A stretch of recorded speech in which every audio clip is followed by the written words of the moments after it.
Our friend Josh Hammer is here, host of America on Trial with Josh Hammer, all about the Donald Trump court cases. Duke undergrad, Chicago Law School. Those are the relevant things here. Josh, how are you, sir? Mike, it's always good to see you, my friend. Great to talk to you. Let's dump on college for a minute. I was thinking back on all my craziest college woke stories from when I was in college. They're not even they don't even meet the bar anymore. It's just like a normal Tuesday now. They're not even funny anymore. So what were the craziest, wokest, weird things that happened when you were at Duke in Chicago? I mean, honestly, Mike, it wasn't that bad. I mean, this is the craziest thing, right? I mean, I'm a fairly young guy. I graduated college from Duke in 2011. My college experience felt very normal. I mean, I definitely had professors who you could tell leaned a little bit to the left. But I've been a conservative since I was 12, 13 years old. I mean, it's not like I was a liberal in college and became conservative after college. So I didn't feel like I was discriminated against or anything. Certainly at the University of Chicago for law school, I was there from 2013 to 2016. There was a vibrant and very public and vocal right of center student contingent. I definitely never felt like I was discriminated against as a student there. I mean, look, we had some absolute leftist lunatics who came in to speak during lunch talks when I was in law school. I remember various, egregious pro-abortion talks. I was one of the founders and presidents of the pro-life student group at the University of Chicago Law School. So I remember going to those lunch talks and asking some very charged questions to the pro-abortion fanatics who were coming in to talk. But I was never shouted down or anything. It's really changed, Mike, just over the past 5, 6, 7 years or so. I think it's really been kind of after Donald Trump went down the escalator in the summer of 2015. That is when the left lost its marbles. Now, I did have a terrible experience, not as a student, but as a speaker. I was speaking for YAF, the Young America's Foundation at the University of Michigan this past November on the war in Gaza. I was shouted down for roughly 35 to 40 minutes or so by, I would estimate, probably 25 to 30 pro-Hamas mini jihadi lunatics who threw their hands in the air, were shouting me down like genocide, and the university administrators were standing there on the side, did absolutely nothing. At a public university like Michigan, that is actually a violation of my First Amendment rights. And I wrote that up as a column, and I'm still waiting for an apology from Santa Ono, the president of the University of Michigan. I expect that apology is probably not going to come at this point, Mike. But I've experienced the woke craziness as a campus speaker in recent years. But honestly, when I was a student, Mike, nothing like this. I know, that's so weird. That was me too. So I graduated in 2007, and it was there weren't many conservatives. There were a few of us. They're mostly the athletes. I kind of stayed separate, but I wrote in the newspaper, conservative columns, and there were wacky professors, but I never felt discriminated against in any profound way. My first editorial I wrote, John Bolton came to campus, and he didn't get shouted down like today, but they were rude. Right? They hissed and jeered. Okay, right? And I was outraged by that. I was like, this is appalling. But it wasn't like what you experienced more recently. So that's really interesting because, well, listen, our schools, they used to probably be conservative, right? And then they went to very few conservatives, but now it's outright hostile, right? Is that the assessment? And what could have happened? And obviously it was a long setup to get to where we are now. But what happened in just the last few years, even since when we were in school?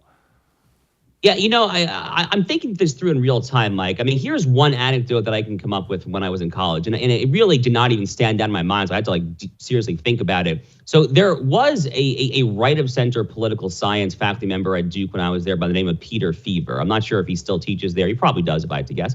But he was involved in kind of Bush administration circles. So when I got to campus 2007, towards the end of the Bush administration, he was there teaching political science. And I do remember that Karl Rove came to campus as a speaker, I think toward the end of my freshman year, so probably spring 2008, if memory serves correctly. And now that I think about it, and again, this didn't even stand out in my mind because it was something of nothing burger. There was a very small group of people holding signs saying war criminal, but it was nothing. I mean, it was a small off to the side handful of miscreants who were making their opinions known. And I honestly didn't even have a huge problem with it. I mean, if that's how you want to spend your Monday evening, I mean, go for it. I mean, no one was prevented from attending the talk or whatever.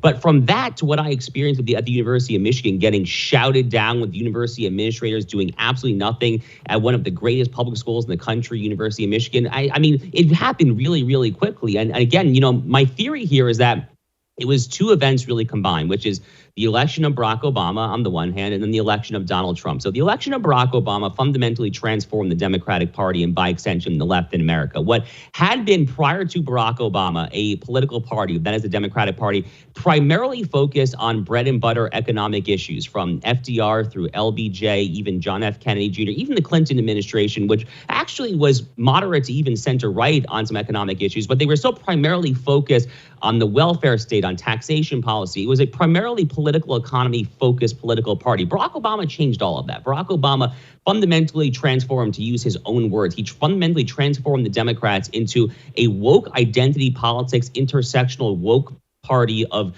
aggrieved interests. That is essentially the modern Democratic coalition, is a coalition of aggrieved interests. And that started to explode out into the open after they got really, really angry that Donald Trump became president. That's why you saw the Women's March in Washington, D.C., where they vandalized and burned stores down literally the day after the presidential inauguration, going back to January 2017. It wasn't a very far leap from that to the Black Lives Matter protests of 2020. And now the flavor of the day seems to be Hamas and jihadist organizations abroad. But it's all part of the same stripe, which is just this new raging leftist lunatic mentality. I think Barack Obama really fundamentally did transform the American left in many ways.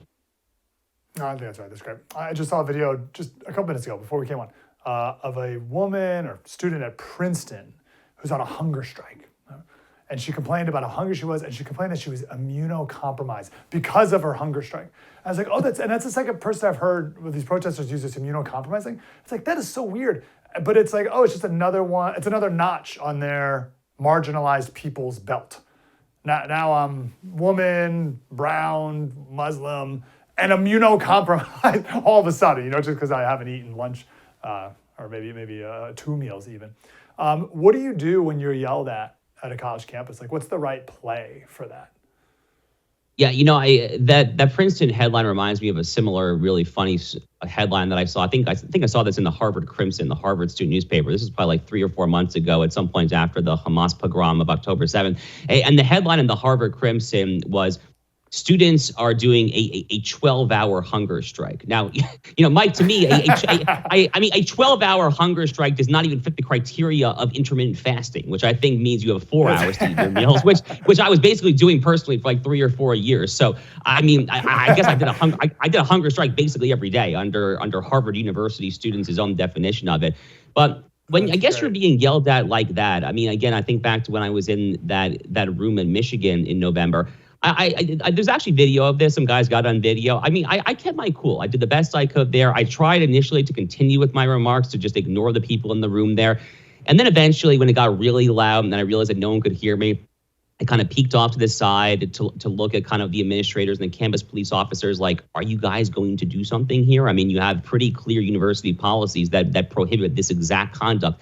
The heckler's veto, which is, contrary to so much misinformation and confusion on this point, the heckler's veto is not only not a First Amendment right, it's actually a violation of the First Amendment, because you are actually depriving me of my right to free speech if you try to shut me down like that. They did absolutely nothing, which again I thought was absolutely shameful. But I thought that in that moment, Mike, when I was getting shouted down by this angry, frothing mob, there was no point in getting angry. I'm going to lose that fight. It's me versus 25. In that moment, either the administrators, the police are going to do something or they're not. It turns out they did nothing, and I at least got a good story and a good video out of it. Yeah, was it Michigan or somewhere else where they were doing the same thing to some other speaker, and one of the administrators got up and heckled the speaker as well, and gave a speech criticizing the speaker for what a horrible person he was. Or the guy was like, "What in the world? You're the one who's supposed to quiet them down." We're asking all of our guests this question. Josh had got called into the radio show the other day. Genuinely needed advice for his high school senior son. Should he go into college and get a degree in marine biology? He said he has a passion for the ocean. Or should they go the way of trade school and become a welder? What is your advice for this family? I think the answer has to be welder, Mike. What we're seeing, not just given the woke mind virus, which has really turned university students, university faculty's minds into mush, but even broader than that, what we have seen in America over the past a long time now, 40, 50 years probably or so, we have seen kind of the full absorption of this mentality that going to get a 4-year degree, a Bachelor of Science, a Bachelor of Art, an undergraduate degree is something of a rite of passage. It is a necessary condition in order to advance into society. The problem is that given the federal government's monopoly over student loans, the fact that student loans and tuition are working in tandem and inflation is exacerbating all of it, so many students are now graduating in grievous debt and oftentimes majoring in subjects that do not necessarily easily lend themselves to fulsome employment. Now, marine biology is probably slightly better than like lesbian dance theory or something crazy woke like that or whatever. But marine biology also, you're looking at probably fairly limited career options right there. And do you really want to go expose yourself to 4 years of absolute lunatics on campus? Given where the economy is currently at, given the paucity and scarcity of good working class jobs right now, I would encourage people who are in this situation to go to a technical training school, learn a profession like welding, plumbing, electrician, something like that. That is a steady, reliable, safe way to make an income. And then you will get married. God willing, you will have children. You will have a reliable family who can depend on you.